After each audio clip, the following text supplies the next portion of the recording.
Our next participant, we have poetry, Jerry Greer.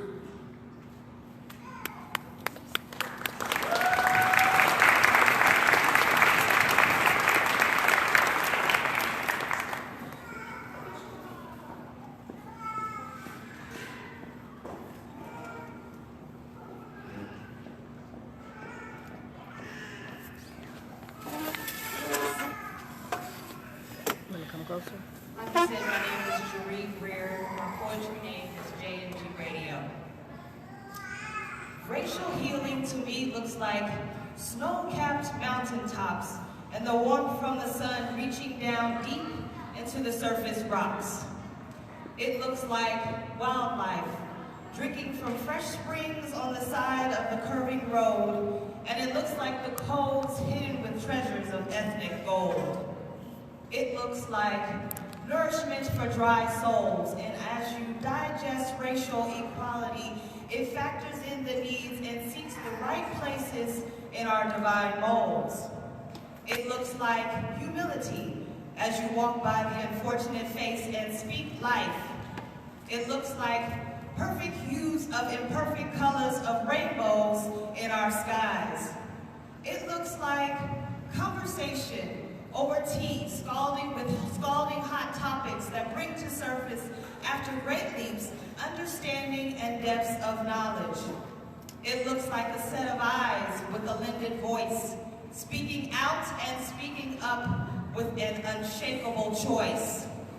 It looks like the masterpiece in our imaginations and the cleanup from the emotional storm that produced a work of humanity education. It looks like earthquakes shaking social and economic restrictions like pictures from walls. It looks like men and women, no matter their native land, afforded the opportunity to walk tall. It sounds like the joy of children laughing in celebration with their peers. There are no boundaries, and their laughs resonate and bless those who have ears. It looks like a huge bell on top of a place of love and fellowship, rung out each moment that connections reduce fears. It looks like promise in a worthy land where love is religion. It looks like the death of cruel bias in generations with less traumatized tears in every nation.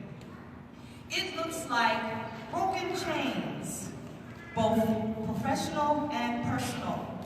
And it looks familiar and feels safe, whether urban or rural. It looks like our deep oceans and its natural waters that contain nourishing properties. It looks like the undiscovered good outweighing political hypocrisy. It looks like red and blue, choosing what is best for the true majority, covered in a cloth of protection strewn with many colors representing all for equality. It looks like streets paved with gold that are maintained by those whose feet it meets. Hard work and sweat from brows, I see racial equality there over a communal feast. As the sweat drips down on the legislative paper, I envision equality reflecting back as if it was a mirror. And once the paper dries, our visions are no longer blurry, and distinctly our actions are much clearer.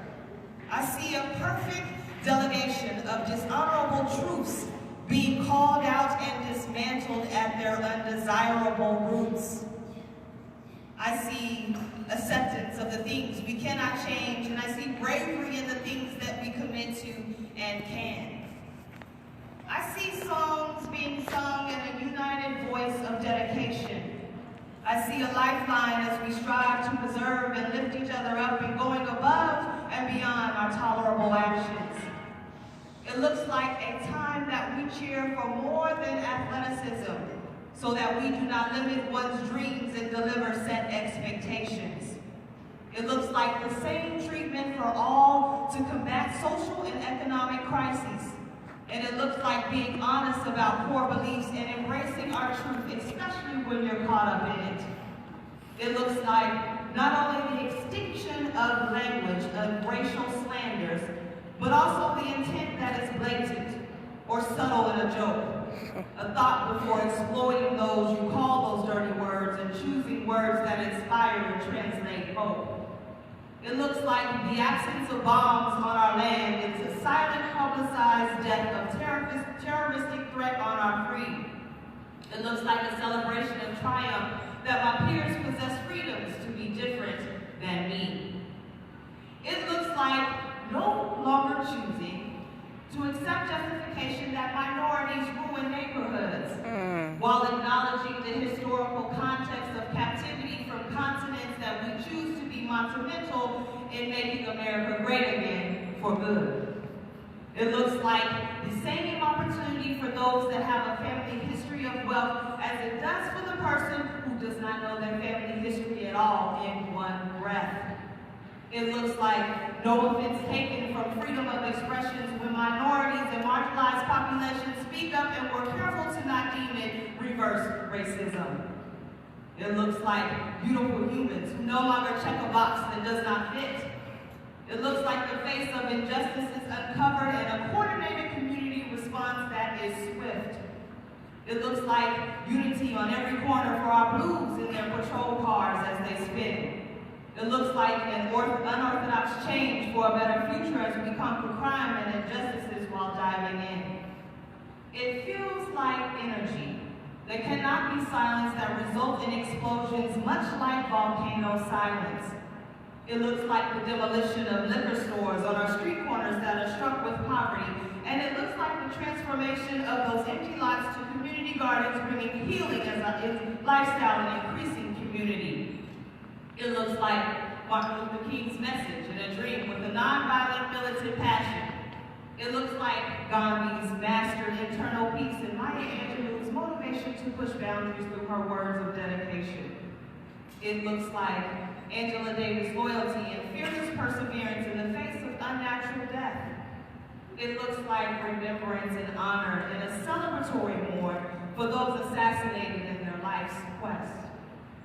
To me, a realist who advocates for change and plants seeds in the community could not paint a picture for you with my words of an idealistic bliss. I lift my voice to my eyes, and I couldn't let this opportunity to describe what I see as a complicated truth be missed. Racial equality to me looks like the good, bad, and indifferent. A challenge to coexist with the natural growth of truth, prosperity, and acceptance. I leave you with the belief that you can be a spark catalyst to fire action in the beauty of your intellect, beyond tolerance and table talks for polite conversation. I hope that I inspired you tonight to light the torch for the upcoming generations. Many blessings to the city of Wichita, Global Faith in Action, Beyond Tolerance, and the organizations of leadership who created this safe place of hope, community, and initiative. It is up to us to love our communities and to introduce a change in our perspectives while being genuine and community sensitive. On this National Day of Racial Healing, I offer you these words of peace, love, and light.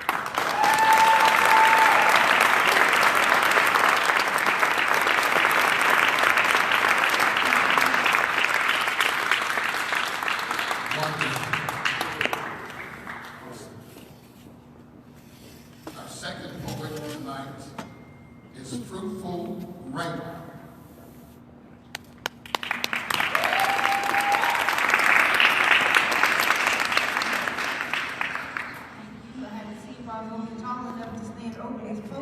I'm not tall like Drake. First, I want to just start by saying this. My name is Fruitful Rainbow, or also Alicia Lewis. And just one little note about myself, I am biracial, so I've already done unity already.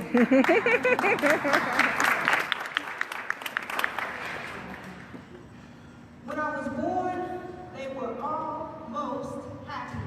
See, a beautiful baby was tainted because my blood only ran halfway good. Because I had some of them in me. And when I say them, I mean that other race, their enemy. Excuse me. I memorized my pieces, so I don't have a paper up here. When I was born,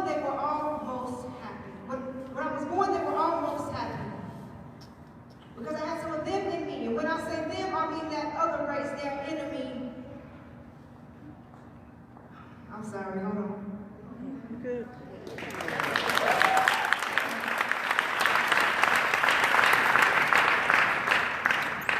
Undecided about my identity until they can see my skin color and check the grade of my hair, weight, to see what I like or what I'd wear. You know, so they know where to put me. But old rules don't apply now, so I can't be placed in a field or a house. So daily I waited to see where they could place me on their spectrum of blackness or whiteness. This must be what gray feels like.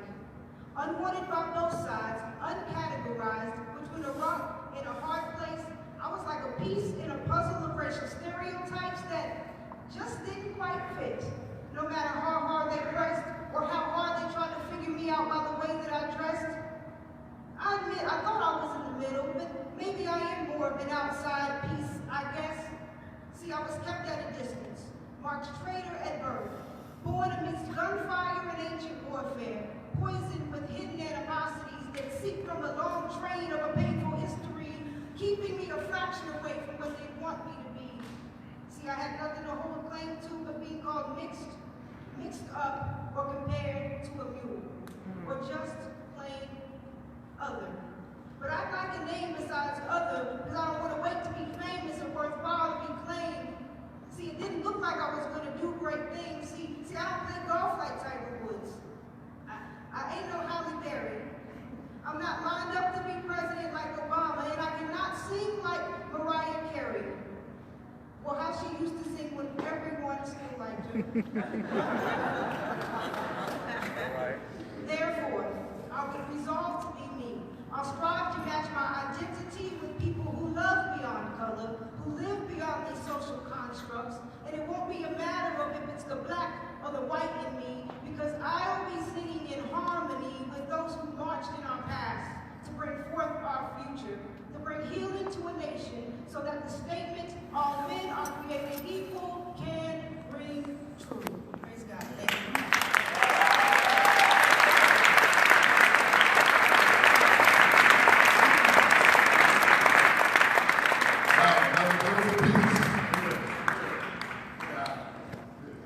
Born in between. But you have a home now. You have a people now. You have an identity now. That is wonderful. Next, we're going to have the choir of Christian Faith Center, and we're going to sing a song. I'm sure that everybody knows this song. And if you want to join in with us and sing this song, you are more than welcome. Christian Faith Center Choir.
place for you.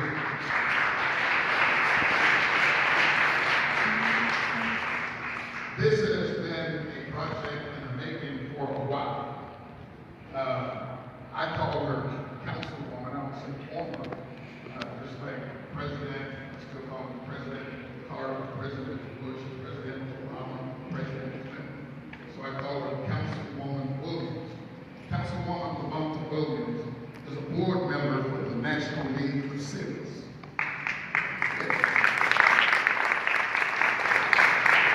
And if you know her, you know that she loves the city of Wichita. Not just the district that she represented, but she loves the city of Wichita. And Councilwoman Williams is board member for the National League of Cities. She worked this initiative and she wanted more training and involvement for her city. Yes. She wanted local leaders to be strengthened, wanted them to possess knowledge and the capacity to eliminate racial disparities.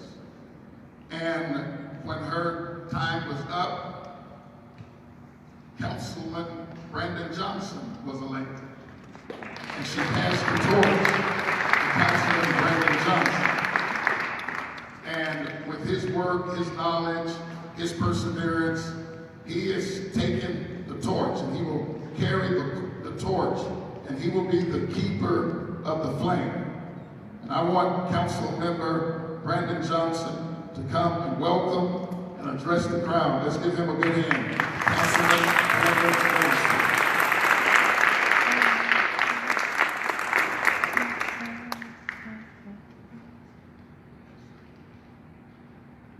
Good evening, everyone. Good evening. I am excited to see you all here with the weather that we're having. Yes. Thanks for coming out. Definitely appreciate it. Also, before I get started, I want to shout out that young lady up there, Miss Janet Stacker. She is one of our greatest artists in the city of Wichita.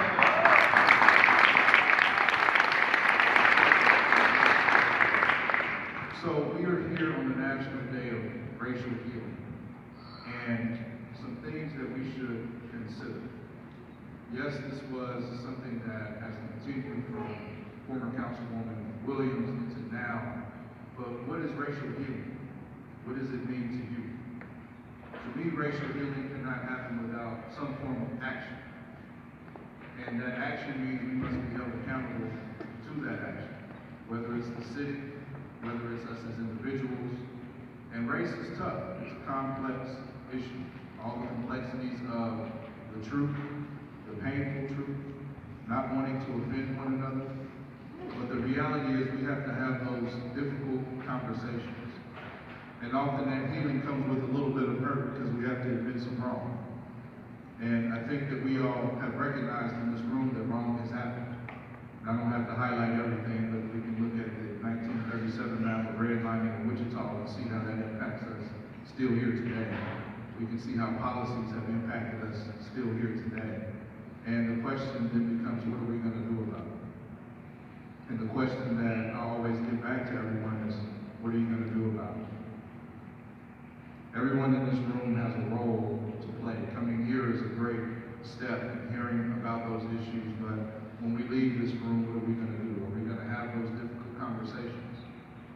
Are we going to address the difficulties, as I've talked to other groups, challenging our family members, our friends, when we see things that are said that shouldn't be said, when assumptions are made, when racial comments are made, will we address that or will we remain silent and say somebody else will do it? If we are going to heal here in Wichita, there's a lot of work to do. We learned this weekend, I mean, Dr. King said it, of course, coming off of that, but the most segregated hour in America is Sunday mornings. So what are we going to do to change that? Are we going to reach across our congregations? When we see one group, as we have seen with Black Lives Matter, really talk about the issues that Black people face, will we criticize or will we listen? Will we engage? These are the conversations that we have to have, and you have to have an open mind. It's tough. Again, race is a complex issue. because there are things that have happened that many people may not feel a connection to today.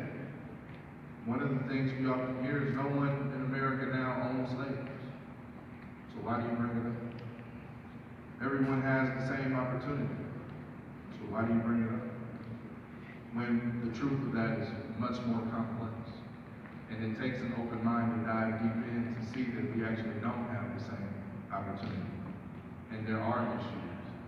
And looking at the penal system, you can see that it's mostly black and brown, although we don't make up the majority of this country.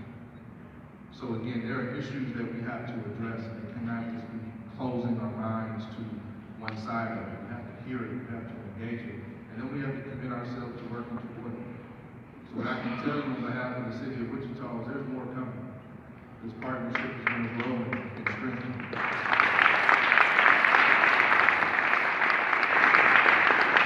We have to commit to action. So I'm saying this publicly so you can hold me accountable. So you can hold us all accountable. There are things we need to change. And it's going to be upon all of us to make sure that those things happen. So that I don't talk about it, I will continue on. But again, it's a challenge for all of us to do our part in this, even if we don't see our historic piece of it. We all have a part in righting the law. And I always say it's not the fact that you didn't have anything to do with it, but the fact is that it's wrong. So what are you going to do about it? Whether you directly had something to do with it or not, there's a wrong, we should fix it. And we do that by working together. So I want to read a proclamation to you all. This was read at the council meeting, but I'm going to read it for you all tonight. This is about the day of racial healing. Whereas we all have witnessed racial divisiveness rising in America's urban, rural, suburban, and tribal communities today, which threatens the very core of this great country's unified front.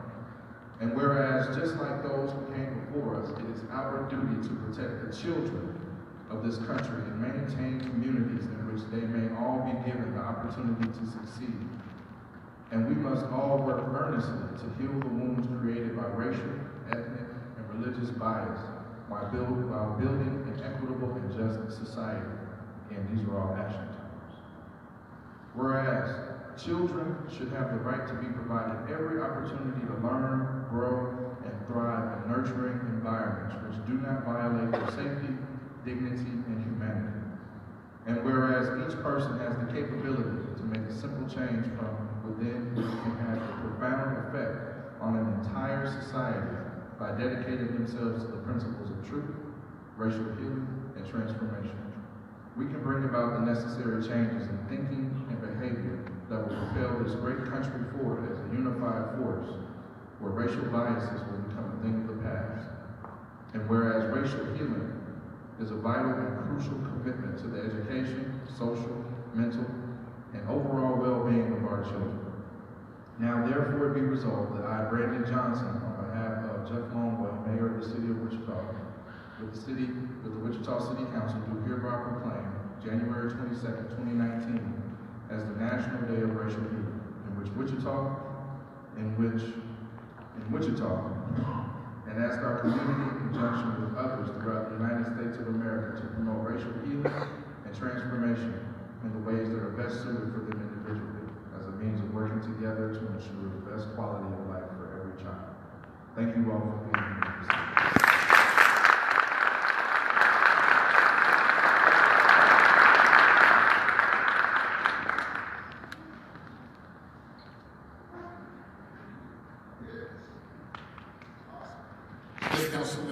Councilman Johnson.